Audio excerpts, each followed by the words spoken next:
Imunidade. Olha, infelizmente, não foi só discurso e ameaça. Durante o governo Bolsonaro, empresas brasileiras que fabricam os chamados, entre aspas, tá? Armamentos leves, como revólveres, pistolas, carabinas, fuzis e até metralhadoras, registraram um boom nas exportações. Dados inéditos fornecidos pelo Comando do Exército e analisados pela agência pública mostram que o Brasil exportou mais de 3 milhões de armas de fogo leves durante os 4 anos da gestão Bolsonaro e foram exportadas para 104 países. Rubens Valente, bom dia para você. Olha, alguém lucrou, né? Muito com esse discurso armamentista de Bolsonaro, né? Bom dia, Roberta, bom dia, William, bom dia, César. Sem dúvida, a gente pode dizer com certeza que quem lucrou foi a indústria armamentista nacional, em especial a Taurus, que saiu de um prejuízo de 59 milhões em 2018 para um lucro de 500 milhões em 2022 e uma receita bruta de 2,5 bilhões de reais em 2022. A Taurus representa aí mais de 95% das vendas, né, do Rio Grande do Sul, a Taurus, sediada em São Leopoldo.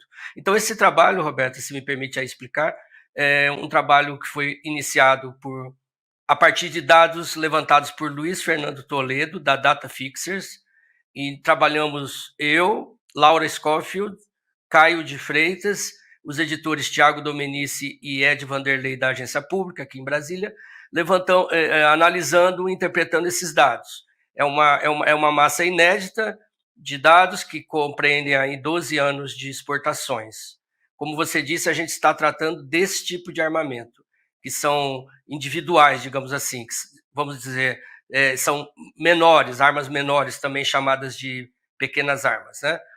Mas então nós não entramos ainda, porque eu posso explicar depois, mas porque é coberto de sigilo toda a venda do material bélico, que é outro ponto importante, que foi também incentivado pelo governo Bolsonaro.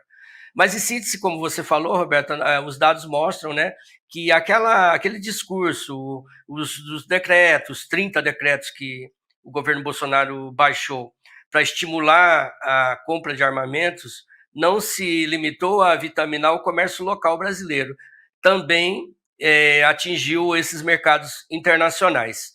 Chegamos aí a 816 mil unidades vendidas ao ano, contra, no período anterior a ele, a média de 400 e poucos mil. Ele mais do que dobrou, 120% de aumento em relação ao período anterior a ele. Isso, como vocês podem prever, se traduz em inúmeras reportagens, notícias ao redor do planeta sobre pessoas mortas com armamento da Taurus, principalmente, inclusive pessoas mortas acidentalmente, denúncias de mau funcionamento dessas armas, né? Especialmente as pistolas, que tiveram um crescimento de 1.700%, a pistola 9mm da Taurus, que havia vendido aí 190 mil unidades até então, e bateu 2 milhões de unidades durante o governo Bolsonaro.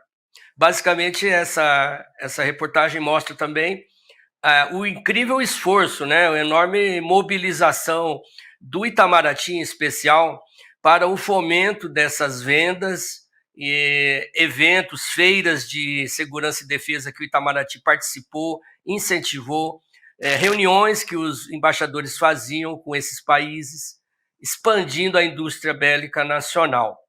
Então, foi uma opção de governo, e quero dizer também que foi uma opção ideológica do governo, porque naquela fatídica reunião de abril de 2020, que foi gravada e veio a público, sem que o Bolsonaro quisesse que viesse a público, naquela reunião ele explica o que ele queria.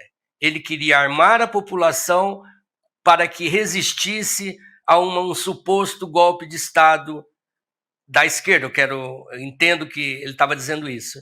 Então não havia nenhuma preocupação com a segurança pública. Nenhuma. Ele falou, não sou eu que estou dizendo. E depois, quando veio a público, ele repetiu 3, 4 vezes isso. Temos que armar o povo para resistir. Não tinha nada a ver com segurança pública, né? E essa ideologia que contaminou essas decisões do governo, essa ideologia tem lastro nas Forças Armadas, né? Eu já ouvi de altos oficiais das Forças Armadas dizendo que sim, que é preciso uma indústria bélica forte, que numa eventual guerra o Brasil tem que pegar em armas e a população tem que saber atirar e aí tem que saber fazer treinamento dessa população. Então foi isso que aconteceu, né? Então aqui nós estamos uma espécie de mais uma exumação desse período aí do governo Bolsonaro, né? Rubens, a gente tem visto que essas decisões são ideológicas em certa medida, né? Eles tentam mimetizar sempre o que fazem nos Estados Unidos, né? Nos Estados Unidos existem legislações, inclusive, que permitem a criação de milícias estaduais, né? Que você pode criar exércitos paralelos, você pode comprar armamento pesado, inclusive, para poder se defender de, sei lá, uma insurreição, como é que aconteceu lá no dia 6 de janeiro nos Estados Unidos, inclusive. Mas nesse caso específico eu sempre gosto de olhar para esse dado da indústria, né? Sempre que tem alguém bradando uma ideologia, como as ideologias da extrema-direita, sempre tem alguém ganhando muito dinheiro por trás, né? O baque que a indústria armamentista sentiu agora, desde que o governo Lula começou, foi muito grande. Queria saber se eles têm se reorganizado, inclusive para atacar o governo, né? Porque o lobby das indústrias sempre funciona muito nesse sentido, né, de pautar a imprensa para atacar um governo que é contra seus interesses econômicos. No caso, os interesses do governo Lula, de um governo progressista, são completamente divergentes, né, dos interesses das indústrias armamentistas do Brasil, né, Rubens? William, agora como o intelectual Milor Fernandes dizia, né, achei que era ideologia, mas era investimento, né? Obviamente, essa indústria já está se recolocando na nova perspectiva nacional. O que nós vimos nos dados é que no ano passado o número continuou alto, em torno de 800 mil vendas. Muito, eu acredito, que é reflexo de contratos assinados antes, né, do governo Lula. Esses contratos muitas vezes são com polícias locais, o próprio exército local lá das Filipinas ou de que seja, né? Então, ainda o volume está alto de vendas. Certamente isso vai mudar, porque o governo Lula, como nós sabemos, revogou uma série de decretos. O que é importante, e aí você tem toda a razão nisso, é a gente acompanhar esse setor muito de perto, o que nós, na imprensa, normalmente não fazemos, por mil razões. Uma das razões principais é o secretismo que ronda esses negócios. Então, eles se apegam a contratos que têm cláusulas confidenciais e alegam que não podem revelar essas vendas. É com muito custo que a gente consegue dados do gênero. Por exemplo, nós não sabemos até o momento quem comprou esses 3,2 milhões de armas do governo fabricadas durante o governo Bolsonaro. Não sabemos porque os dados que o Exército nos fornece são os dados apenas de destino do país de destino. Agora, isso é ainda mais grave no setor bélico do armamento, digamos, pesado. Então, nós sabemos que, por 1000 informações, fontes, que o Brasil continua um grande fabricante exportador das bombas de fragmentação, também chamadas bombas cluster, bombas cacho. São bombas extremamente condenadas pelas organizações de direitos humanos em todo o mundo, condenadas pela ONU, e o Brasil continua fabricando e vendendo. Para quem? Nós não sabemos. Há 12 anos eu brigo, por meio da Lei de Acesso à Informação, com os governos que todos esses desse período, né? E brigo com o Ministério da Defesa, com o Itamaraty. Eles alegam que há sigilo comercial nesses dados. Apenas em 2012, o governo Dilma divulgou dados relativos a 2001, 10 anos antes. Desde então, eles mudaram o entendimento sobre isso. Houve até uma reunião dentro do Ministério da Defesa para dizer que nunca mais será passado à imprensa qualquer dado sobre isso. O que, para mim, é um atentado à transparência, é um atentado à ética, e que deveria ser combatido por qualquer governo. Essa exportação, ela precisa passar pelo Itamaraty e pelo Ministério da Defesa. Eles têm que dar pareceres. Olha, a Avibras, principalmente, estamos vendendo bombas de fragmentação para o Irã. Podemos vender ou não? O que você acha? E o governo emite um parecer, diz, não, você pode vender. O que aconteceu durante os 4 anos do governo Bolsonaro, nós não sabemos nada, absolutamente nada. A Human Rights Watch um dia me disse, a direção, que o Brasil é um dos mais secretos do mundo. Não conseguem saber. Então eu acho que isso é um desafio para um governo que se pretende democrático e transparente, revelar essas vendas.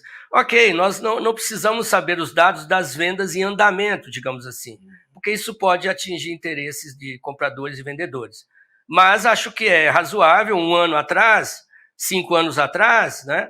Então isso é de grande interesse público, porque as bombas de fragmentação, elas explodem numa região totalmente indiferente a quem está lá embaixo. Por exemplo, se há um comboio de militares passando e a bomba explode, ela explode no ar em milhares de pequenas bombas. Ela se abre no ar, essa bomba grande, e essas bombinhas explodem do tamanho de um campo de futebol.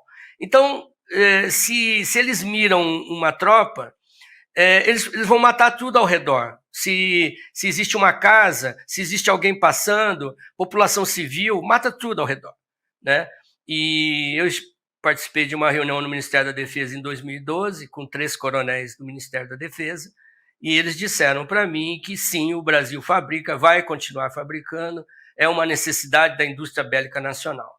Então, se é uma necessidade da indústria bélica nacional, é uma necessidade da sociedade civil saber por que estamos fazendo isso, com qual objetivo, né? E as consequências políticas internacionais disso. O Brasil também fabrica minas antipessoais, que são aquelas minas que a pessoa pisa e explode, que a princesa Diana se tornou famosa por combater as minas antipessoais, que fazem vítimas civis.